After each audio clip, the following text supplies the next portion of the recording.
Достар, қайырлы күн баршаңызға. Қызылшадан өте керемет салат жасайтын боламыз. Арнама тіркеліп, лайк басып, комментарий жазуды ұмытпаңыздар. Ең алдымен осындай қызыл жуамызды жұқа етіп турап алып, ыдысымызға салып, қолымызбен жақсылап ажыратып аламыз. Енді міне менде бір сарымсақ, пышақтың көмегімен майдалап турайтын боламын.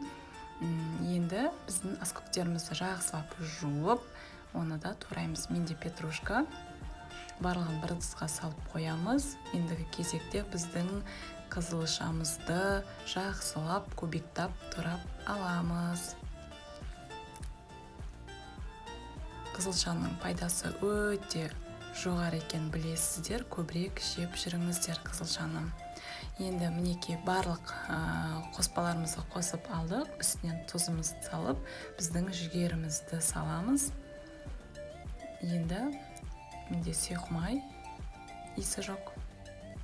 Тұзымызды салып алдық, жақсылап біркелкі етіп араластырып аламыз. Өте оңай салат. Күнделікті тағамға жасап жеп отыруыңызға болады, ал пайдасы өте керемет. Мінекей біздің салат дайын. Достар, қараңыздар, өте әдемі көрінеді.